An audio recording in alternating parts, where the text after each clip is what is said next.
Assalamualaikum warahmatullahi wabarakatuh. Bismillahirrahmanirrahim. Alhamdulillahi rabbil alamin. Wassalatu wassalamu ala asyrafil anbiya'i wal mursalin sayyidina wa maulana Muhammadin wa ala alihi wa ashabihi ajma'in. Nama ba'd, walhamdulillah. Malam ini kita ditakdirkan untuk bertemu lagi dalam rangka menjaga istiqomah ngaji setiap malam Senin, walaupun kadang-kadang mundur malam Selasa atau malam Rabu ya, karena memang masing-masing punya kesibukan ya. Kadang-kadang salah satu dari kita ada yang uzur ya, harus dimaklumi ya. Yang kita bahas, kita menghabiskan pembahasan yang berhubungan dengan cinta kepada Nabi Muhammad Sallallahu Alaihi Wasallam. Kemarin yang dibahas adalah termasuk cinta Nabi adalah mencintai orang-orang yang dicintai Nabi. Termasuknya yaitu orang yang punya nisbat atau punya hubungan dari keluarganya, kemudian para murid-murid atau para sahabatnya, baik muhajirin dan ansor, kemudian memusuhi orang-orang yang dimusuhi oleh Nabi ya. Juga disertai dengan dalil-dalil atau hadis-hadis ya, yang telah disampaikan oleh Rasulullah dan di sini ditulis oleh Hadratus Syekh Romo Kiai Haji Hasyim Asy'ari ya. Nah, ini kita baca kitabnya. Kalau tidak punya kitab ini dan tidak mengamalkan kitab ini, ke-NU-annya diragukan. Soalnya ini karya dari muassis Nahdlatul Ulama ya. Ini kita baca tanpa mana Jawa untuk menghemat waktu ya. Wa qala an-nabiy alaihi salatu wassalam fi ibnatihi Fatimah radhiyallahu anha. Ada salah satu dari hadis Rasulullah atau dari makalah atau sabda beliau tentang putrinya yang bernama Sayyidah Fatimah. Sayyidah Fatimah ini adalah satu-satunya putri Rasulullah Shallallahu Alaihi Wasallam yang wafat setelah Rasulullah wafat. Innaha bid'atun minni yughdibuni ma abghadhaha. Sayyidah Fatimah itu adalah secuil daging dari aku. Apa-apa yang menyebabkan beliau marah, apa-apa yang menyebabkan dia marah, itu menyebabkan saya marah. Nah, di sini salah satu contoh ya. Ketika suami beliau Sayyidina Ali radhiyallahu anha ini kepingin poligami. Poligami itu ya jelas menyakiti hati wanita ya. Wanita mana yang mau dimadu? Parahnya lagi ya, yang mau dijadikan istri itu adalah putrinya Abu Jahal. Parah itu ya. Rasulullah mendengar ya, karena memang Sayyidah Fatimah tentu lapor, tentu curhat kan ya. Nah, jadi marah Rasulullah ya. Bagaimana bisa berkumpul ya? Kalau tidak salah makalahnya seperti ini ya. Untuk pasnya ini saya tidak bisa memastikan ya. Kaifa tajtami'u bintu bintu Habibillah wa bintu aduwillah. Bagaimana bisa berkumpul putri dari kekasih Allah dengan putri musuh Allah dalam satu mahligai rumah tangga? Nggak bisa berkumpul ya. Jadi kalau Sayyidina Ali akhirnya diultimatum, kalau sampai kamu memilih Sayyidah Fatimah, memilih putri saya, ya sudah jangan nikah dengan putrinya Abu Jahal, walaupun sudah mukminah. Abu Jahal itu punya putra namanya Ikrimah, punya putri. Entah ini putrinya, wallahu alam, saya belum tahu namanya ya. Nanti kita cari. Itu dua-duanya mukminah. Dua-duanya mukmin dengan mukminah. Sayyidina Ikrimah itu beriman setelah Fathu Makkah, setelah kota Mekah ditaklukkan.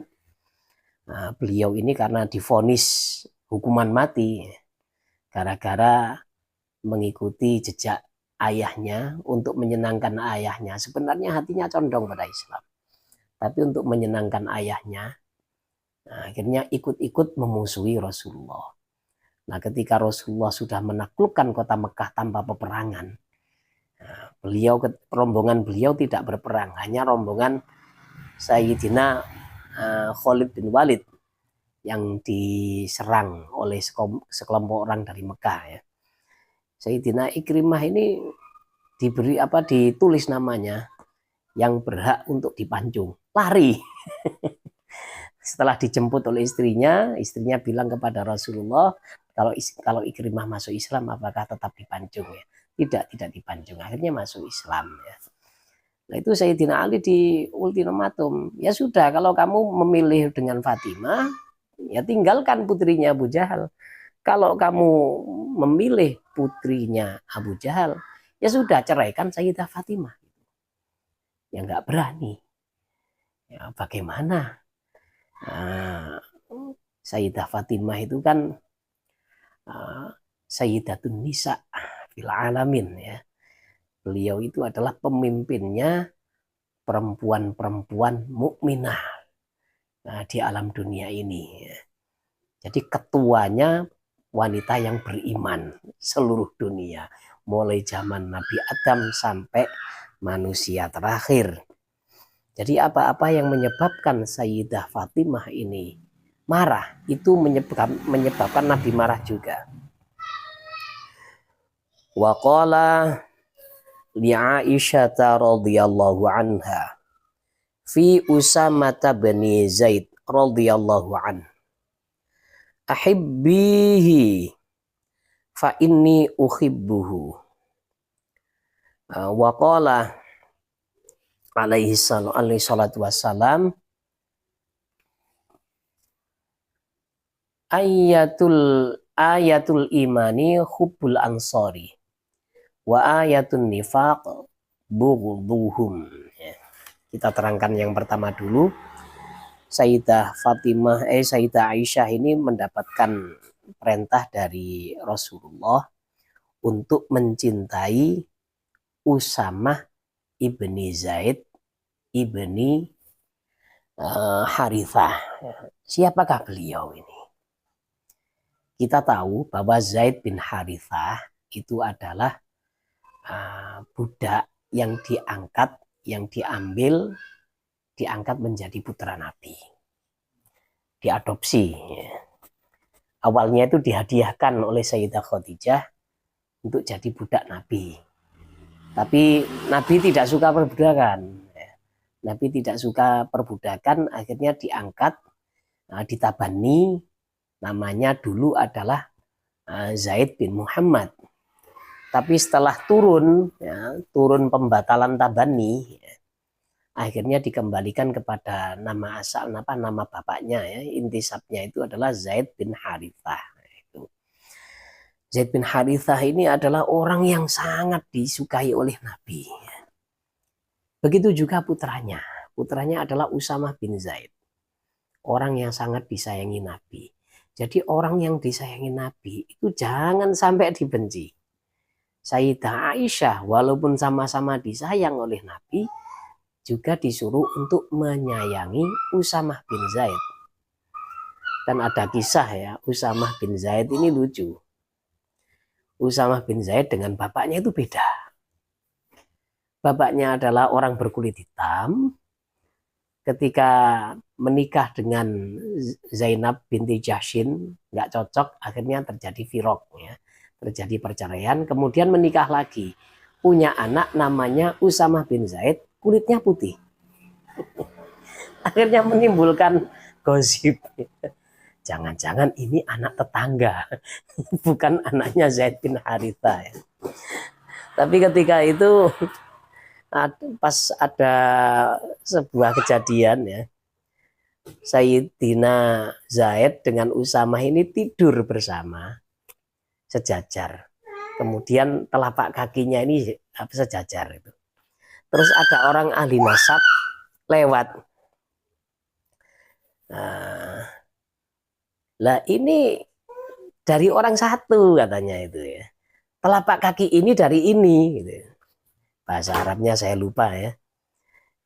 Hadza ba'duhum min ba'din gitu. Jadi telapak yang ini berasal dari ini. Nabi langsung mengelus dada. Alhamdulillah. Kenapa? Ya kan Nabi juga bingung. Ini ada fitnah, ini gosip-gosip ini berbahaya ya. Jadi dikira anak tetangga. Jadi Nabi ini bingung. Kemudian ada ahli nasab, ahli tebak nasab ya. Oh ini ayah dengan anak ini. Baru Nabi itu lega ya. Alhamdulillah sudah ditepis itu gosip-gosip miring gitu ya. Orang yang dicintai Nabi, ketika Sayyidina Umar memberikan hal yang lebih kepada Usamah bin Zaid, putranya kan iri. Putranya protes, kenapa? Kok diberi lebih? Akhirnya Sayyidina Umar ini berkata kepada putranya, dia ini anak dari orang yang dicintai oleh Rasulullah. Dia dicintai Rasulullah melebihi dirimu. Sebagaimana Rasulullah mencintai bapaknya melebihi saya. Jadi benar-benar orang-orang yang dicintai oleh Rasulullah itu harus dicintai juga. Kemudian ada salah satu hadis yang menerangkan tentang kewajiban untuk mencintai sahabat Ansor. Sahabat Ansor ini, Masya Allah ya, sahabat-sahabat yang menolong dakwah Rasulullah. Jadi ada muhajirin dengan Ansor, ada orang hijrah, ada orang yang menolong.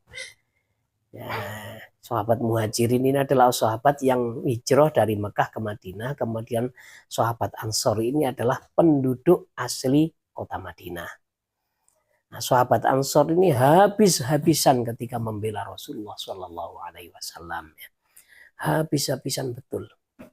Bahkan mereka ini mencintai sahabat muhajirin juga, sampai rela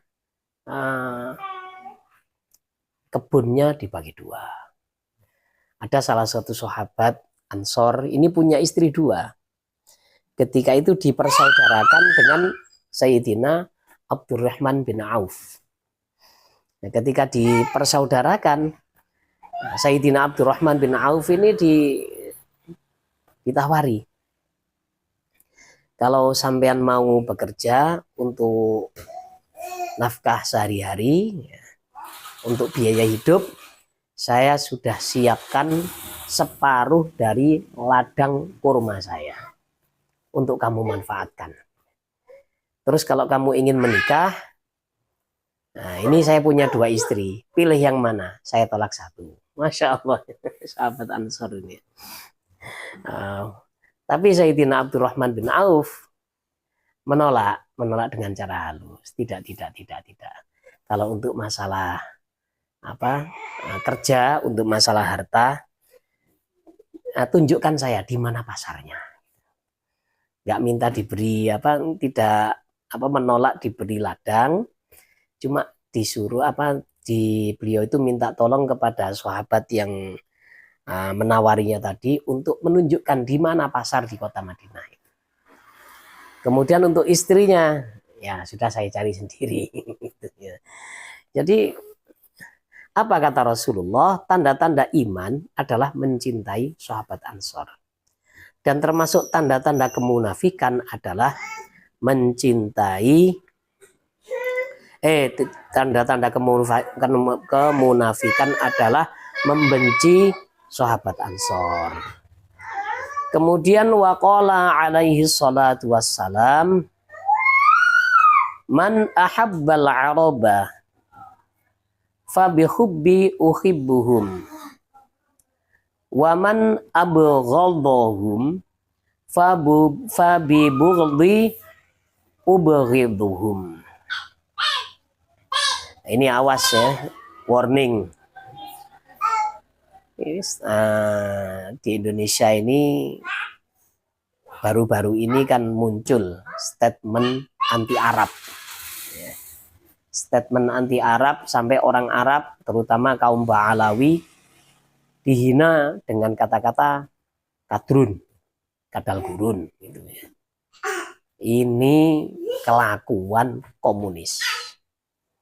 Kita sebagai kaum santri, apalagi kalau mengaku sebagai warga Nahdlatul Ulama, jangan sampai ikut-ikutan. Kita harus mencintai orang Arab, lebih-lebih keturunan Rasulullah, lebih-lebih Bani Alawi atau Ba'alawi ya. Karena mereka ini sudah diakui oleh ulama-ulama dunia bahwa nasabnya itu sambung kepada Rasulullah. Syekh Ali Jumu'ah mengatakan ya, biarkan orang-orang yang mencela nasab Ba'alawi itu, biarkan. Itu thabit katanya Syekh Ali Jumu'ah ya. Kemudian ada lagi pakar nasab dari Timur Tengah mengatakan orang-orang yang mengatakan bahwa nasab dari Ba'alawi itu putus itu adalah orang yang jahil murakab. Dia bodoh tapi nggak menyadari kalau dia bodoh. Padahal Ibnu Hajar Al-Haytami dalam kitabnya itu menyatakan bahwa nasab Ba'alawi itu memang sambung. Ibnu Hajar Al-Haytami memang mengatakan bahwa nasab itu harus diverifikasi, harus ditahqiq.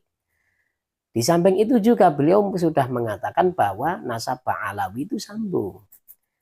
Nah ini kalau ada yang kubu-kubu orang-orang yang ingkar, kalau kata guru-guru kami itu mungkin mereka bayaran. Jadi itu adalah kaum-kaum proposal. Kalau sudah habis nanti uangnya itu nggak akan rame lagi. Sayangnya ya kawan-kawan Nahdlatul Ulama ini banyak yang ikut-ikutan. Padahal itu sama sekali tesisnya itu tidak ilmiah ya. Karena ya berdasarkan browsing.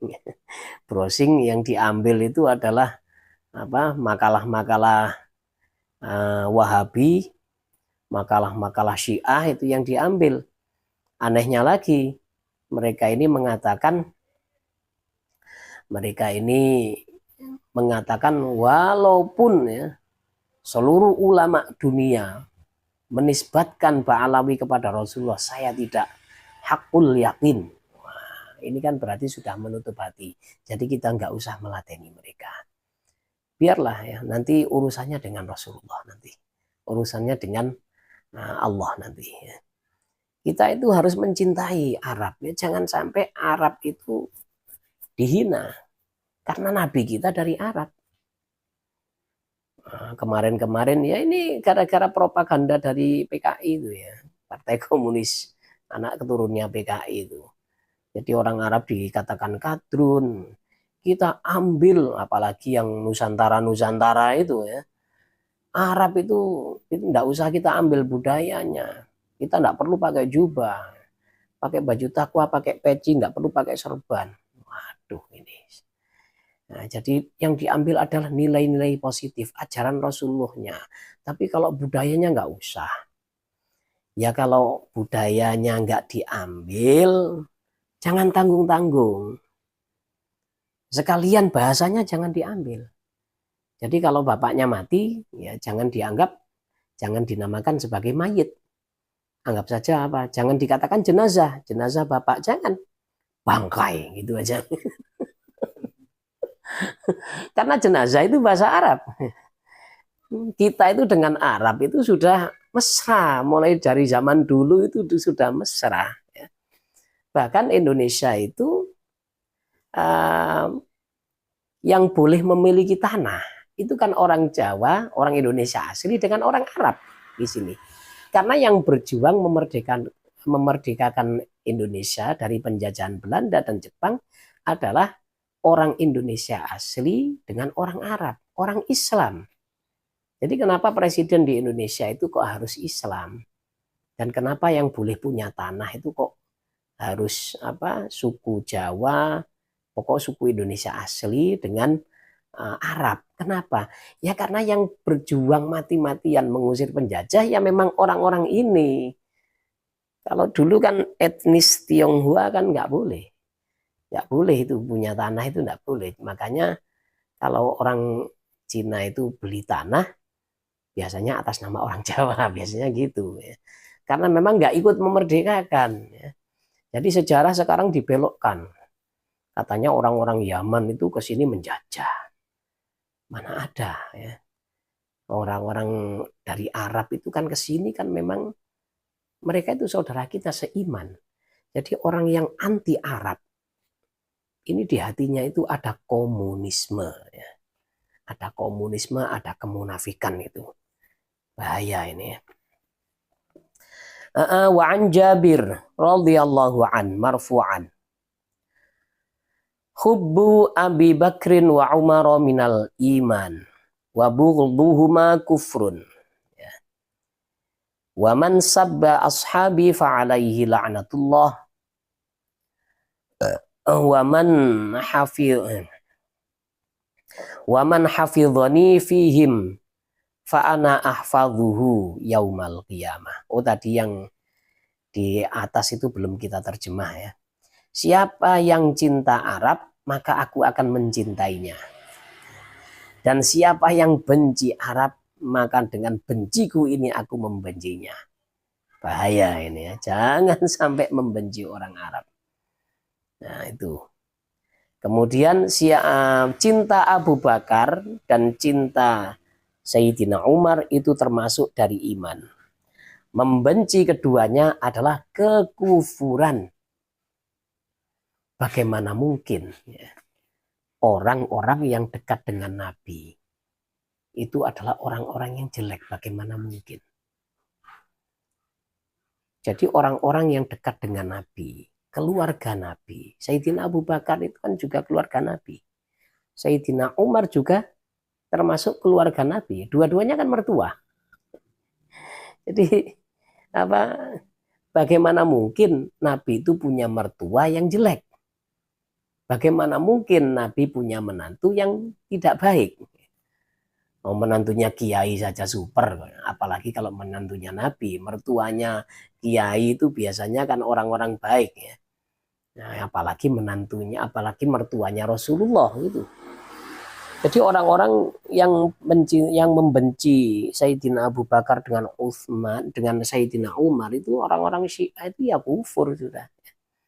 Kalau dengar dari hadis ini kufur. Nah, siapa yang mengumpat sahabat-sahabatku, maka dia berhak mendapatkan laknat dari Allah. Ya. Dilaknat oleh Allah itu dijauhkan dari surga. Ya. Dan siapa yang menjagaku, menjaga perasaan Nabi, dengan menjaga cinta kepada para sahabat, maka aku akan menjaganya di hari kiamat. Ini jaminan dari Nabi ya. Pernah ada orang yang terpapar virus Syiah itu datang ke rumah mertua saya. Mertua saya meninggal. Kemudian di situ ada adik istri saya ketemu dengan salah satu orang. Orangnya ini ya terpapar virus Syiah. Tanya sama adik saya, Kamu yang sekarang menggantikan apa kamu di sini? Iya. Ya begitu memang. Yang menggantikan itu harus dari keluarganya. Nah ini adik saya itu tahu, oh ini orang terpapar Syiah. Akhirnya dibalas ya, dibalas dengan bahasa yang halus, tapi rasanya menohok. Iya ya, Nabi itu digantikan oleh Sayyidina Abu Bakar. Abu Bakar kan keluarga mertuanya. Kemudian setelah Abu Bakar wafat digantikan kekhalifahannya oleh Sayyidina Umar. Sayyidina Umar juga keluarga Nabi, kerabat Nabi, ya kan mertuanya juga. Kemudian Sayyidina Utsman menantunya 2 kali malah. Kalau Sayyidina Ali kan cuma 1 kali. Akhirnya orang itu pergi, nggak nyaman. Lah itu ya bahaya. Jadi jangan sampai macam-macam terhadap sahabat-sahabat, apalagi sahabat ngetop seperti Sayyidina Abu Bakar dengan Sayyidina Umar ya. Soalnya dua-duanya ini adalah andalan dari Rasulullah Shallallahu Alaihi Wasallam. Bagaimana keutamaan Abu Bakar itu? Abu Bakar itu serepot apapun, sedang dalam hajat, kalau ada Rasulullah datang, kemudian minta untuk ditemani, ditinggal itu hajatnya. Misalkan sedang makan, ya. Kemudian Rasulullah datang, langsung makannya ini ditinggal, walaupun masih belum habis. Jadi Rasulullah nomor 1 itu Sayyidina Abu Bakar. Sayyidina Umar, ya, pembelaan kepada Rasulullah seperti apa. Masa jasa dari 2 orang ini kok dilupakan, kemudian keduanya dicaci maki ya. Memang pernah ada kejadian, katanya ada orang-orang dari ini yang cerita itu kalau nggak salah Gus Koyum ya. Ada orang-orang dari luar Mekah, ya dari luar Hijaz. Hijaz itu kan Saudi Arabia. Datang ke Madinah, ngoling gubernur Madinah pada waktu itu. Tolong saya jangan dihalangi. Ini orang-orang yang berpengaruh memang, punya kekuatan. Kenapa? Saya mau masuk ke kamar di mana Rasulullah dimakamkan. Mau apa di sana? Ya, saya mau bongkar makamnya Sayyidina Abu Bakar dengan Umar. Gak pantas keduanya ada di situ. Wah, terus apa? Gubernur Madinah ini paham. Oh, mau macam-macam sama Abu Bakar sama Umar. Ya sudah, monggo kerso katanya. Dipersilakan ya. Nggak takut ini gubernur Madinah itu, nggak takut sama sekali. Biarin, sudah mereka bawa peralatan ya, cangkul, sekop ya, bawa. Begitu belum mendekati kamar tempat ketika jenazah mulia ini dimakamkan, tanah itu terbelah. Langsung orang-orang yang punya niat jahat pada 3 makam ini, pada 2 makam Abu Bakar dengan Umar ini, jatuh ke dalam lubang terus nutup. Jadi terkubur hidup-hidup. Ya silakan. Nah, terus juga ada cerita, ini sumbernya ini dari murid-murid Said Muhammad ibni Alawi al-Maliki ya.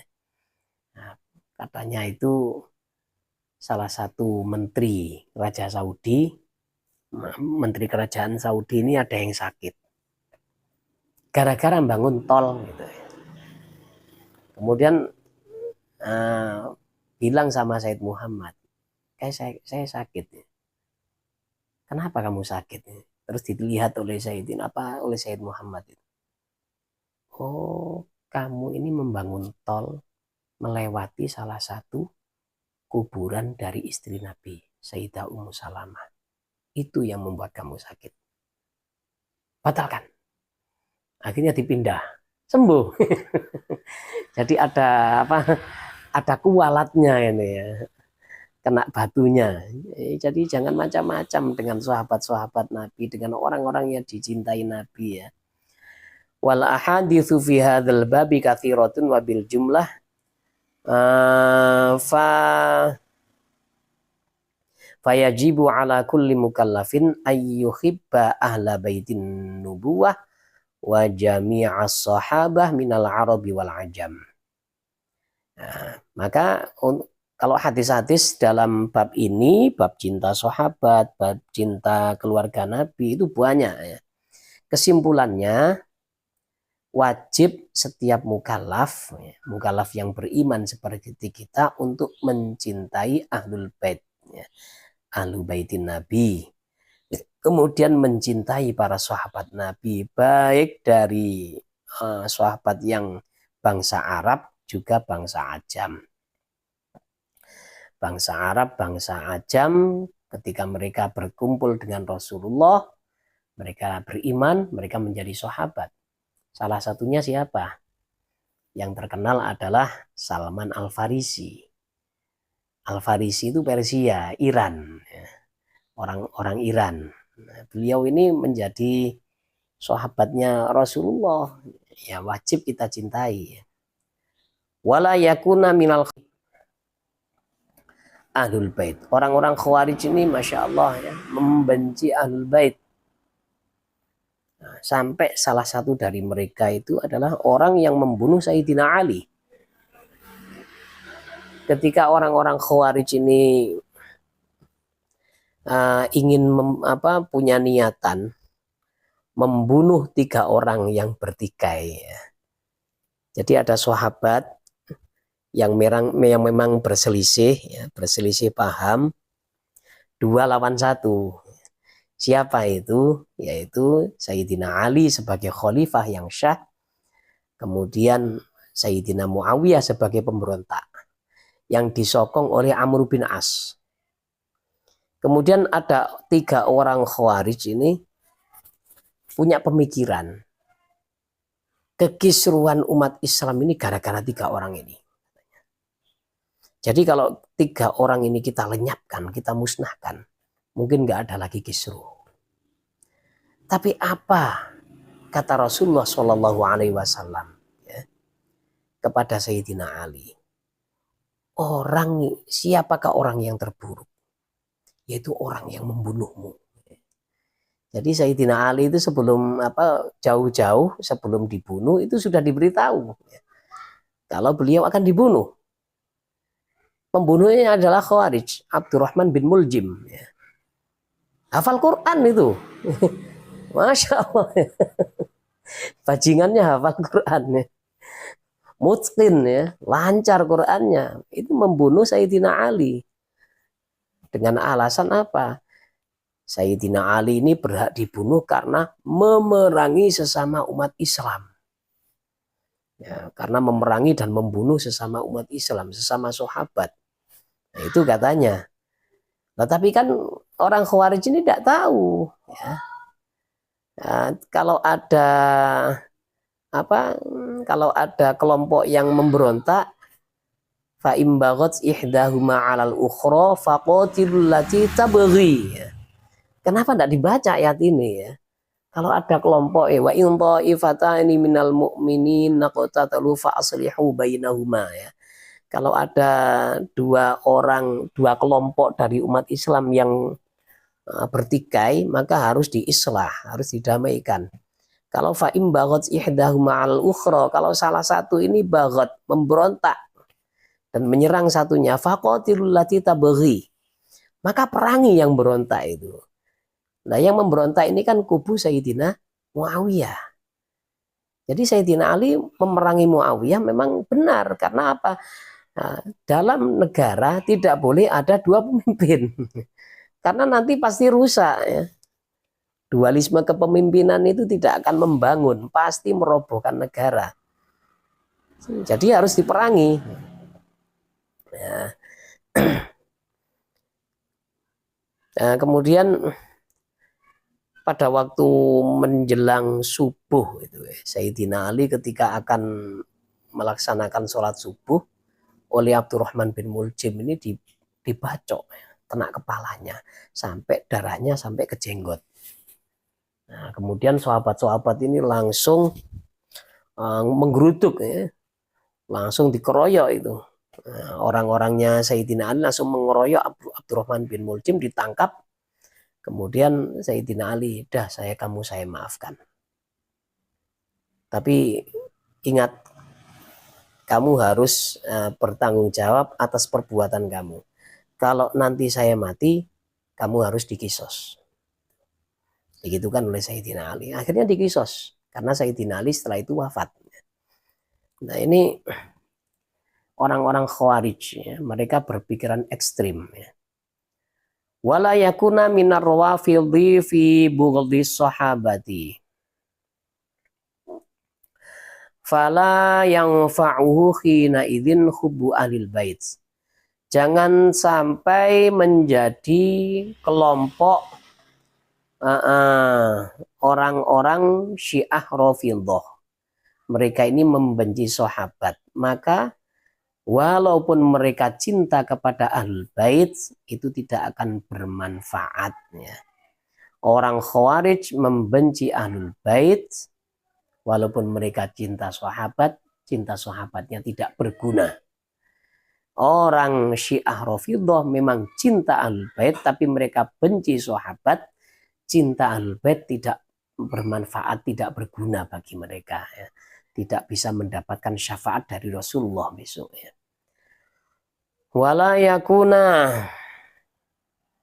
minal juhala idghami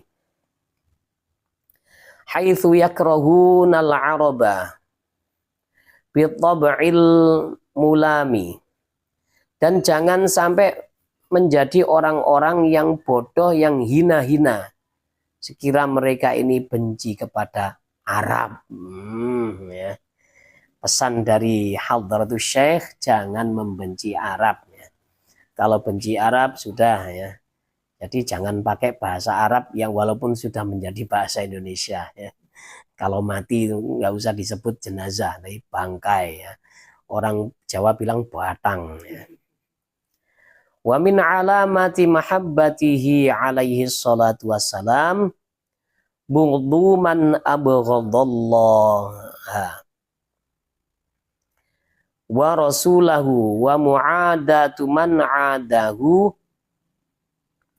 wa mujanabatu man khalafa sunnatahu wastifqalu kulli man khalafa sunnatahu. Terus termasuk cinta kepada Rasulullah adalah membenci orang-orang yang membenci Allah dan Rasulnya. Kemudian memusuhi orang-orang yang memusuhi Allah dan Rasulnya. Dan menjauhi orang-orang yang tidak menjalankan atau mukhalafah. Orang yang berselisih dengan sunnah Rasulullah.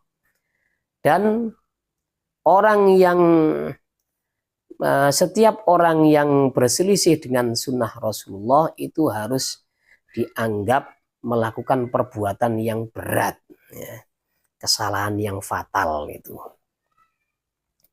Nah, jadi kalau kita itu cinta kepada Nabi harus pro muslimin. Jangan pro kafirin. Kan pernah itu ada orang-orang yang ketika FPI, Habib Rizik itu berselisih dengan salah satu kelompok, ya. Kemudian dia ini dia ini mencela Habib Rizik dan kawan-kawan. Dan juga katanya netral.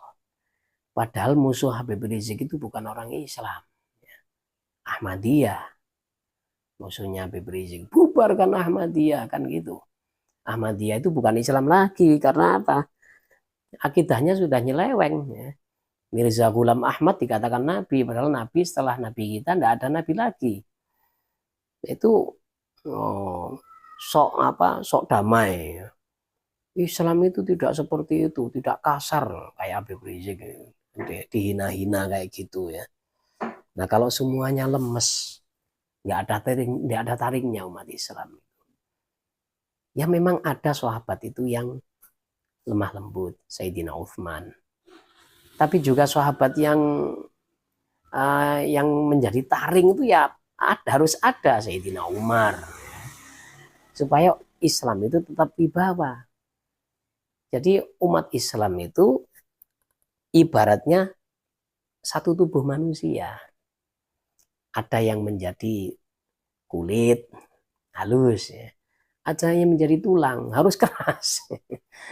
Kalau nggak ada yang keras gawat ya. Ketika diserang, ayo istighfar, nggak usah melawan, istighosah, sabar. Ya habis umat Islam ya. Ketika ada kemungkaran, ayo udah ya kita istighfar. Nah, kemudian kawannya diserang, istighfar. Gitu-gitu saja ya nanti ya habis umat Islam ya. Ada kemaksiatan, nggak ada yang nahi mungkar. Nanti kalau azab turun, kena semuanya gitu.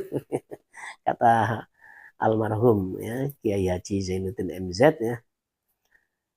Yang judi lo, yang mabuk lo ya. Kemudian lo bilang ini duit-duit gue. Nanti kalau Allah murka, gunung meletus, terjadi tsunami, yang mampus bukan lo doang, monyong. Jadi nahi mungkar itu memang perlu. Ya. Nah, jadi orang-orang yang memusuhi Allah harus kita jauhi, harus kita musuhi juga. Yang terang-terangan, ya. Yang terang-terangan memusuhi, bukan malah didekati, bukan malah dirangkul, bukan malah pro. Kita harus pro mukminin, pro muslimin gitu. Terus orang-orang yang mukhalafah terhadap sunnah, ya jangan didekati. Nah, jangan didekati orang-orang yang tidak sesuai dengan ajaran Rasulullah, walaupun orang Islam. Contohnya tokoh-tokoh liberal, nggak usah didekati, nggak usah itu. Karena apa? Mereka orang-orang pandai loh. Kalau kita mendekati mereka lama-lama kita itu akan ikut, pasti sudah. Ya. Pasti. Jadi orang-orang yang mukhalafah terhadap sunnah, yang meninggalkan sunnah Nabi, jauhi sudah. Ya. Pendapat-pendapatnya itu jauhi sudah. Ya. Jangan sampai diikuti. Nah, di sini ada sebuah ayat la tajidu qauman yu'minuna billahi wal yaumil akhir yuwadduna man haddallaha wa rasulahu walau kanu aba'ahum ya. Nah, kamu tidak akan menemukan orang yang beriman kepada Allah mencintai orang-orang yang memusuhi Allah dan Rasulnya walaupun bapaknya. Wa haula'i ashabuhu radhiyallahu an qad qatalu ahbabahum wa ashabahum wa qatalu aba'ahum wa abna'ahum fi mardhatihi. Lah sahabat-sahabat Rasulullah itu ya seperti itu. Mereka itu berperang sampai membunuh keluarganya gara-gara beda akidah. Sayyidina Abdullah bin Jarrah ya. Sayyidina Abdullah bin Jarrah itu kan menjadi panglima yang garang itu. Suatu ketika berperang. Ketika berperang itu beliau begitu garang ya. Kemudian didekati oleh orang, beliau menjauh. Beliau menjauh, dikejar terus sama orang itu. Dihindari lagi. Ternyata yang ngejar itu bapaknya. Pak Jarrohnya ini ngejar itu. Namanya Mas Abdullah, lupa saya. Abdurrahman bin Jarrah dan namanya itu. Akhirnya berhubung dikejar dan memang bapaknya itu bernafsu ingin membunuh. Nggak tinggal diam, langsung disabet, putus kepalanya. Bapaknya sendiri. Gitu ya. Bahkan Sayyidina Abu Bakar ketika beliau itu perang Badr, pada waktu itu kan putranya yang paling besar yaitu Sayyidina Abdullah bin Abi Bakar, itu kan belum masuk Islam. Terus ketika masuk Islam, cerita. Waktu perang Badar itu, bah, saya itu menghindari Abah. Gak enak kalau saya membunuh Abah. Nah, kata Sayyidina Abu Bakar, wow, kalau pada waktu itu saya lihat kamu, sudah saya cincang. Sudah saya bunuh kamu ya. Jadi, apa, kecintaan kepada Allah itu sudah mengalahkan segalanya. Cinta kepada Allah dan Rasulnya itu sudah mengalahkan cinta kepada keluarga. Dan memang harus seperti itu ya. Terus ada sebuah kisah, wa qad qala lin nabi sallallahu alaihi wasallam Abdullah ibnu Abdillah ibni Ubay bin Salul. Lau syi'ta la ataituka bi ra'sihi, yakni abahu Abdullah ibni Ubay ibnu Ubay ibni Salul, raisal munafiqin bil Madinah. Ini ada sebuah kisah saking menjengkelkannya bin Salul atau pemimpin orang munafik di kota Madinah, Abdullah bin Ubay. Putranya ini beriman. Putranya beriman dan putranya itu nggak terima ketika Rasulullah itu dijelek-jelekkan di depan beliau, di depan Abdullah bin Abdillah bin Ubay bin Salul ini. Akhirnya lapor kepada Rasulullah. Rasulullah, bapak saya ini seperti ini, seperti ini, seperti ini. Kalau kau izinkan, saya penggal itu lehernya. Biar saya berikan kepalanya. Tapi dilarang oleh Rasulullah ya. Dilarang oleh Rasulullah karena apa? Pada waktu itu Abdullah bin Ubay ini kan menampakkan Islam walaupun kekafirannya disembunyikan. Makanya kan syighah takbir itu kan ketika takbiran itu enggak sampai walau karihal munafiqun enggak. Ya. Jadi berhenti pada kafirun dengan musyrikun. Ya. Wah, seperti apa pada waktu itu loh. Nah, mukhlishina lahuddin walau karihal kafirun walau karihal musyrikun. Tidak diteruskan walau karihal munafikun. Karena orang munafik itu tidak diperangi oleh Nabi. Tidak diperangi. Mereka itu masih menampakkan keislaman dan memang diharapkan untuk dapat hidayah gitu. Kalau orang yang kafir dengan musyrik itu jelas-jelas itu ya. Jelas-jelas diperangi oleh Nabi. Tapi kalau orang munafik ini kan masih berlindung dalam topeng keislamannya. Jadi dilindungi oleh Nabi. Ya, nggak apa-apa, pokok gak macam-macam. Cuma Nabi itu punya mata-mata. Punya mata-mata yang super canggih. Jadi sahabat Hudzaifah itu kalau melihat orang dari wajahnya langsung tahu, oh ini munafik. Dan itu hanya disampaikan kepada Rasulullah. Ini Hudzaifah itu pemegang rahasia Rasulullah tentang orang-orang yang munafik. Jadi Rasulullah kalau ingin tahu siapa saja orang yang munafik, sudah Hudzaifah itu langsung dikirim. Nah, ini Nabi. Walaupun orangnya nggak ngapa-ngapain, ketahuan dari kode etik di wajahnya itu ketahuan ya. Sayyidina Umar bingung. Wah, jangan-jangan saya ada munafiknya ini. Lapor, Hudzaifah, lihat saya. Apakah ada munafiknya? Oh, enggak. Nih, enggak boleh dibunuh.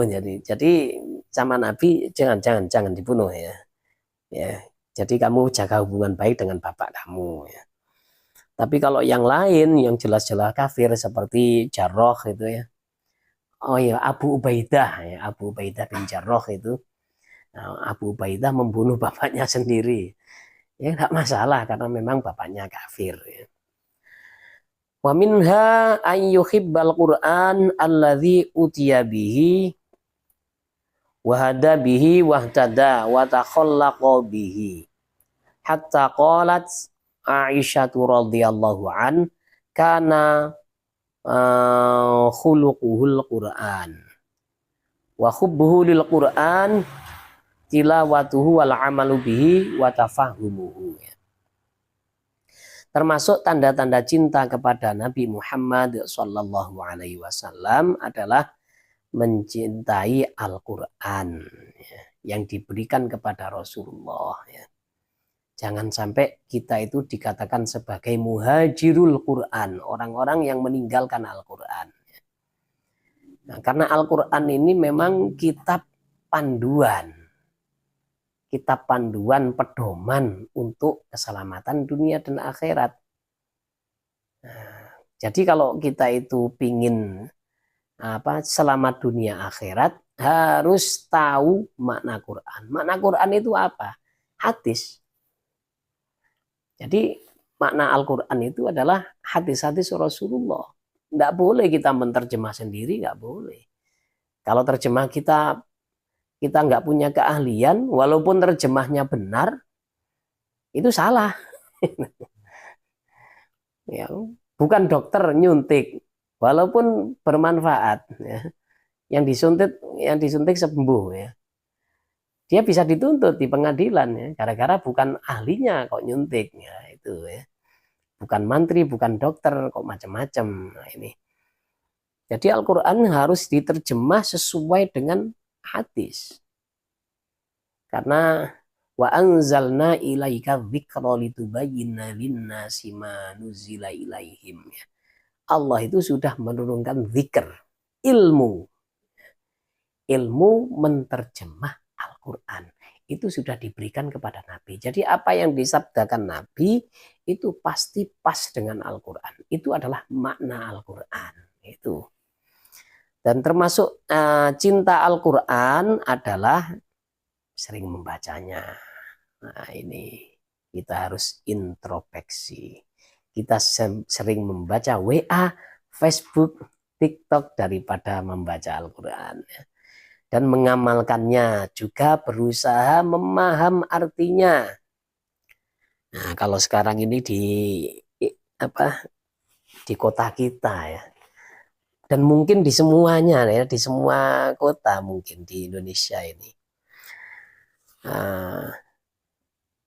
Orang mendidik anaknya yang sampai memahami Al-Quran itu di tiap rumah itu hampir nggak ada.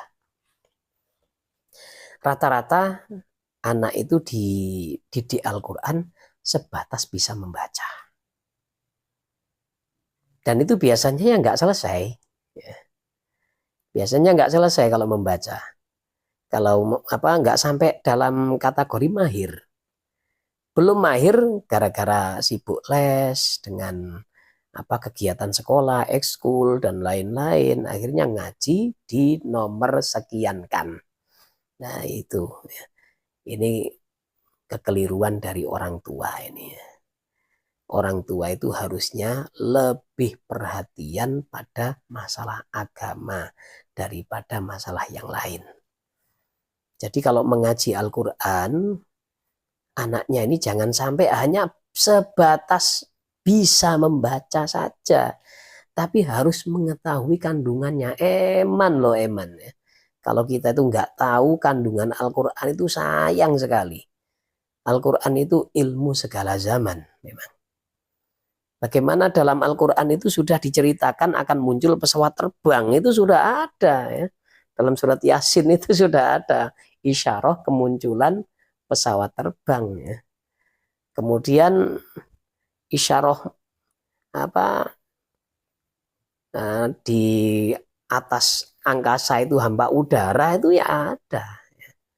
Makanya pesawat terbang itu kan ketika ada apa-apa, ketika menaikkan ketinggian, kita kan harus pakai nafas buatan kan itu ya. Harus pakai oksigen. Karena memang di atas jalur aslinya pesawat kan sudah ada jalurnya yang dipandu oleh bandara kan ya. Dari bandara sini jalurnya itu ada sudah ini. Ketika naik ke atas lagi harus pakai oksigen. Karena di atas itu sudah hampa udara. Makanya dalam Al-Quran sudah ada isyarahnya itu. Jadi sayang sekali. Kalau sekarang itu anak-anak disuruh belajar ke TPQ sebatas masih SD. Kalau sudah SMP, sudah banyak kegiatan sekolah. Nah, mereka ini ngajinya sudah nggak ditekan lagi oleh orang tua. Padahal ini lebih penting ya, daripada ekskul-ekskulnya itu. Nanti yang jadi bekal amal jariah untuk orang tuanya ya ini. Kalau anaknya ngajinya itu masih belepotan, masih salbut ya. Oh, sampai kayak gini ngajinya itu. Ada yang ngajinya parah betul ya. Sampai ketika mengulang itu nggak sesuai.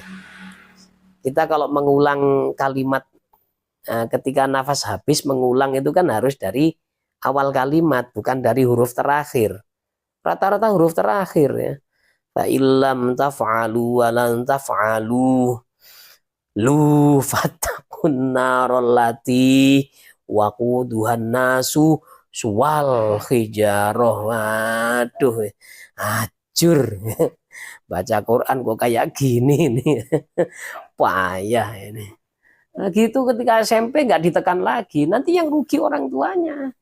Ketika masuk liang lahat atau masuk alam kubur, anaknya nggak bisa ngirim pahala, nggak bisa ngirim yasin, akhirnya apa, HP-nya sudah saya kirim pakai Android bah ya.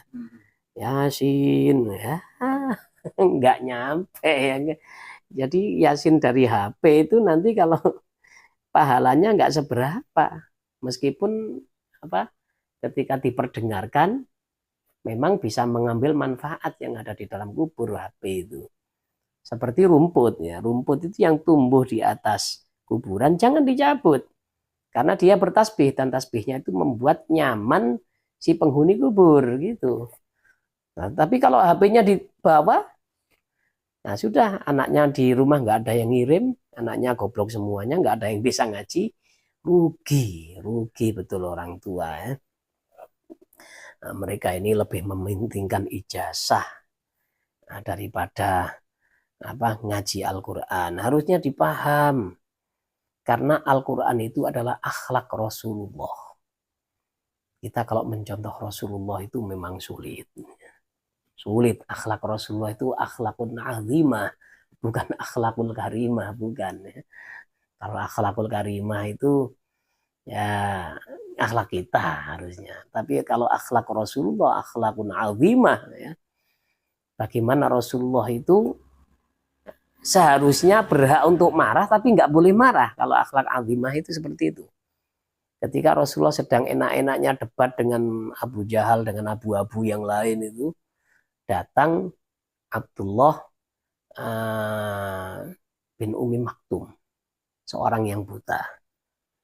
Abdullah bin Umi Maktum ini nggak tahu kalau Rasulullah itu sedang sibuk, sedang asik-asiknya debat dengan abu-abu itu. Akhirnya, ya Rasulullah, ajarkan apa yang Allah ajarkan kepadamu. Ajarkan kepadaku. Nah, orang ketika sedang asik bicara terus diserahkan ya terganggu. Rasulullah langsung wajahnya agak sedikit muram ya, masam wajahnya. Atau dalam bahasa Jawa merengut ya, cemberut Rasulullah. Itu ditegur Rasulullah. Nggak boleh, walaupun benar. Ya. Ini orang ini nggak tahu kondisi. Walaupun benar nggak boleh. Jadi langsung didikan dari Allah ya.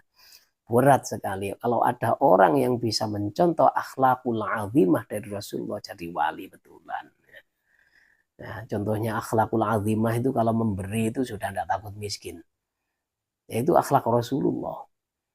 Nah, wali-wali itu kalau sudah memberi memang nggak takut miskin. Ya. Jadi ciri-cirinya wali itu dermawan seperti Rasulullah. Kalau ada orang keramat, nah, terkenal wali, cara ngetesnya minta, ya, dimintai duit. Cara ngetesnya itu. Kalau pelit ya bukan wali itu. Tapi kalau dermawan, wah langsung ya, pasti ini walinya Allah. Guru saya pernah mau ngetes ya di Gresik itu ada orang yang memang masyhur wali itu. Coba sih saya mau minta uang. Tapi memang kalau orang itu mau ngetes wali biasanya luput biasanya. Belum ngomong datang tamu. Nah, sanging pundi jadi. Kulo saking Banyuwangi, Yai. Saya dari Banyuwangi, Yai. Ada keperluan apa ya? Saya sedang perjalanan mau ke sana, ke sana, ke sana. Maaf, Yai, saya kehabisan bekal, katanya. Oh, dapurmu, katanya. Katanya wali ini.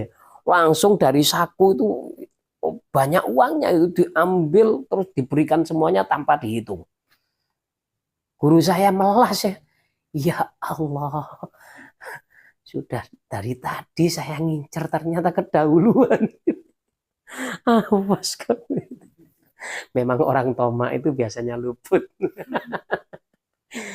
Pernah Gusmus ya. Mohon maaf ya Imus, ya Mustafa ya.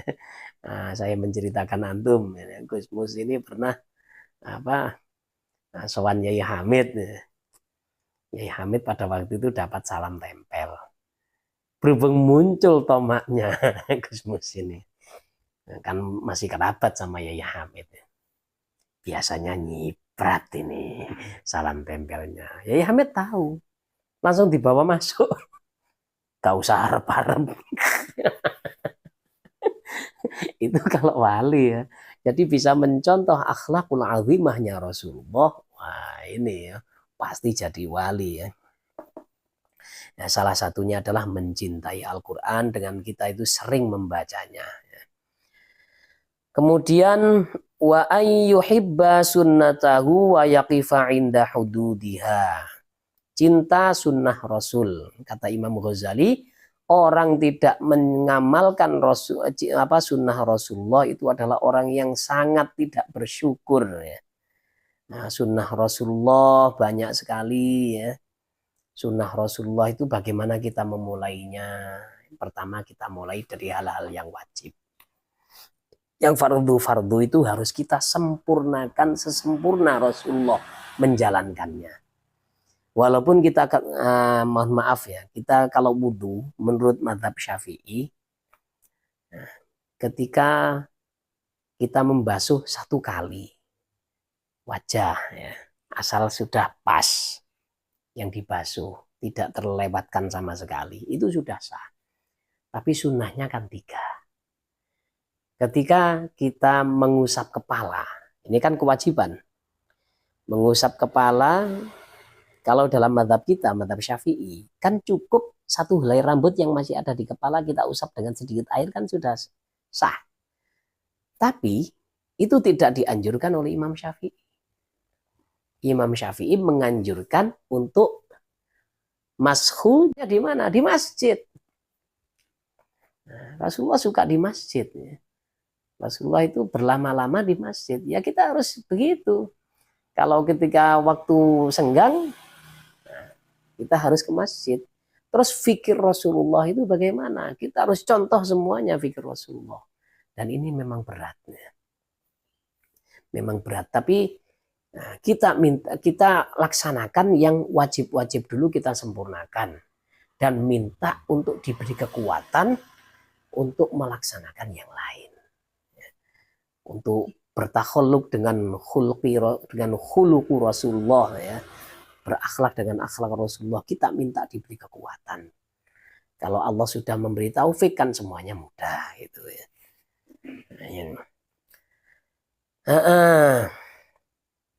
Wa alamatu hubbis sunnah hubbul akhirah. Tanda-tanda cinta sunnah Nabi adalah mencintai kehidupan akhirat. Wa alamatu hubbil akhirah bughdud dunya. Dan tanda-tanda cinta akhirat adalah benci dunia. Wa alamatu bughdid dunya alla yaddakhira minha illa zadan wa bulghatan ila daril akhirah. Tanda-tanda orang itu benci kepada dunia, dia ini tidak menyimpan sesuatu yang lebih. Nah,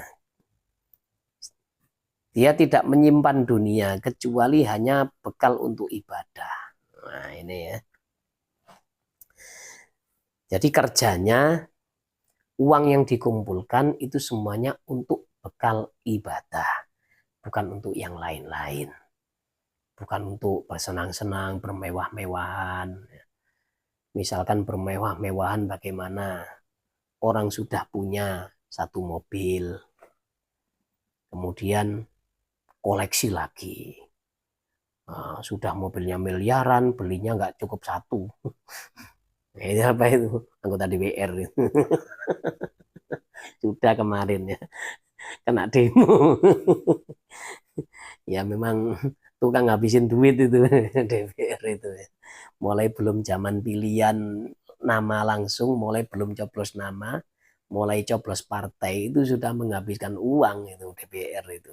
Apalagi yang ketika coblos nama kan butuh dana yang banyak ya. Wah ini kalau ada anggota DPR tidak cinta dunia, wali itu sudah ya. Walinya Allah itu sudah ya. Nggak suka hidup bermewah-mewah, ya. Ala kadarnya, banyak disumbangkan, uangnya diberikan kepada yang berhak, gitu. Nggak ngambil tunjangannya sampai 450 juta satu bulan ya. Cair 5 kali dalam setahun. Waduh, bahkan katanya Pak Mahfud MD itu kalau dihitung-hitung satu bulan itu 2 miliar katanya. Pernah Pak Mahfud MD kan jadi anggota DPR, gajinya nggak diambil, dibiarkan di rekening. Kagetnya sampai ada 2 miliar. Katanya itu ya. Jadi kalau ada yang kuat, nggak sampai apa ngemplang, nggak sampai jadi tikus itu ya jadi walinya Allah itu ya. Ya anggota DPR Zuhud dong ya. Memang mewakili kami, tapi bukan wakil seperti itu. Kami ingin hidup mewah, antum wakili bukan itu ya. Ya wakil suara kami ya, suara kami untuk penguasa. Yang memberi masukan kepada penguasa itu tugasnya, bukan ketika rapat tidur. Apalagi sampai ada yang nonton film porno. Nah, itu anggota DPR itu. Aduh, wis ya.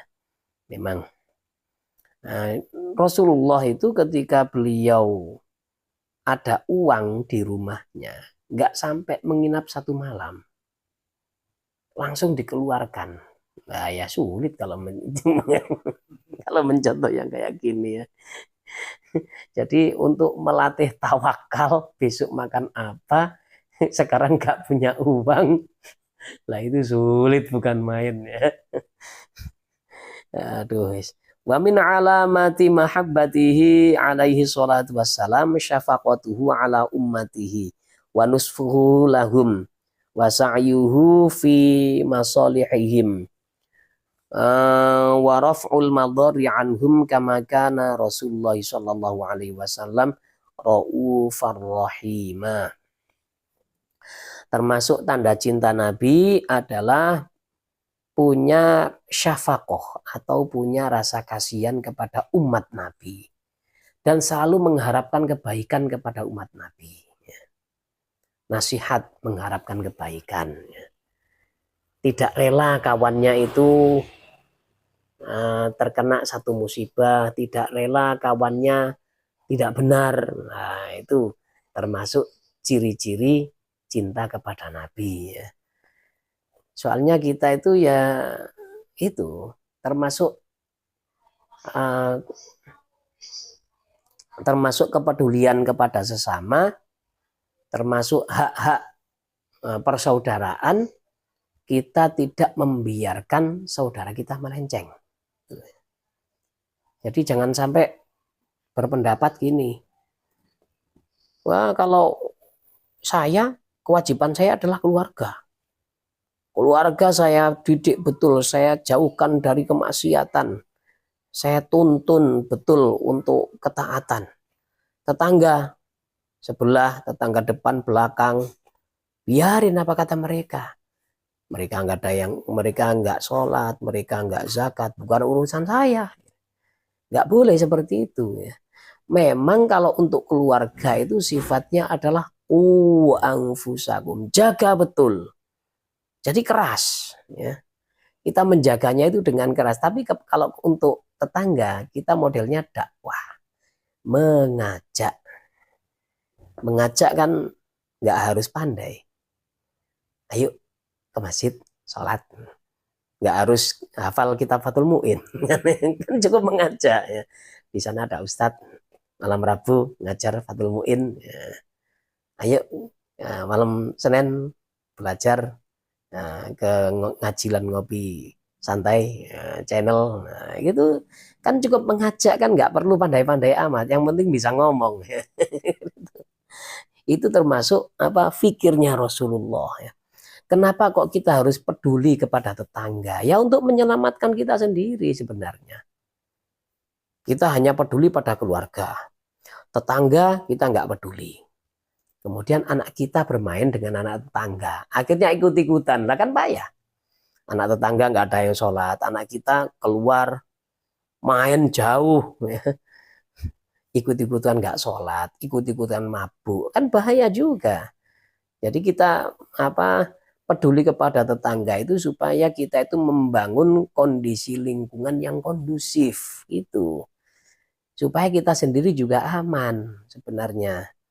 Aman dari kebejatan moral, aman dari azab Allah Subhanahu wa taala. Ini lampunya mati ini. Habis baterainya. Kemudian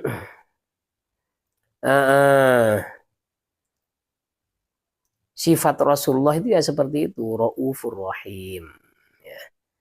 Kemudian wa min alamati tamami mahabbatihi zuhdu mudda'iha fid dunya wa itharul faqra wa tisafu bihi kama qala Rasulullah sallallahu alaihi wasallam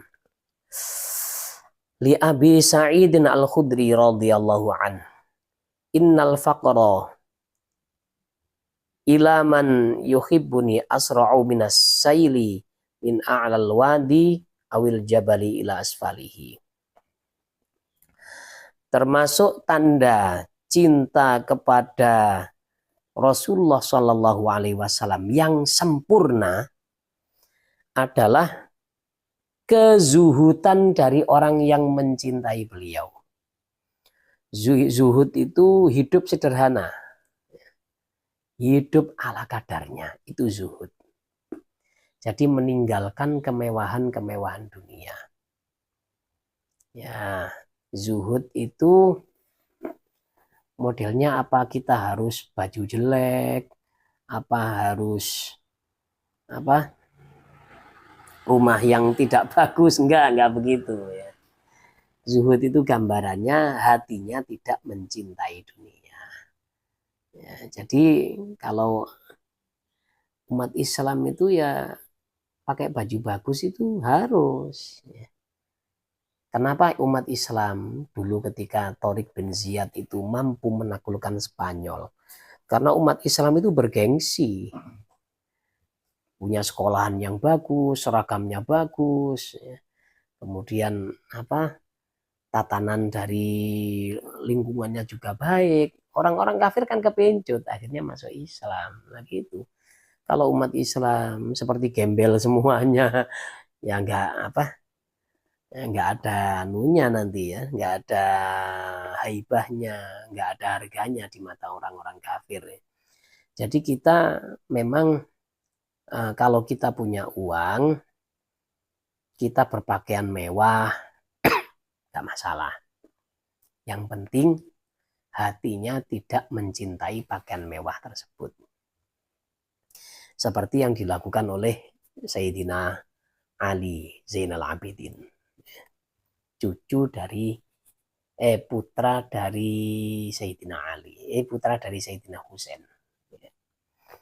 Beliau itu ketika musim dingin beli mantel seharga 1.000 dinar. Bayangkan 1.000 dinar itu berapa ya.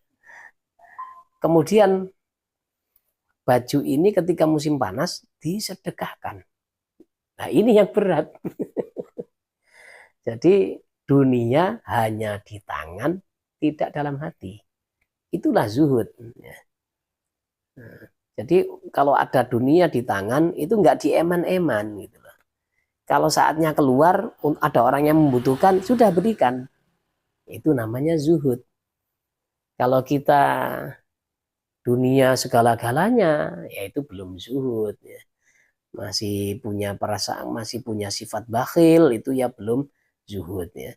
ciri-cirinya orang zuhud itu adalah karom atau dermawan orangnya. Itu. Kemudian memilih hidup fakir.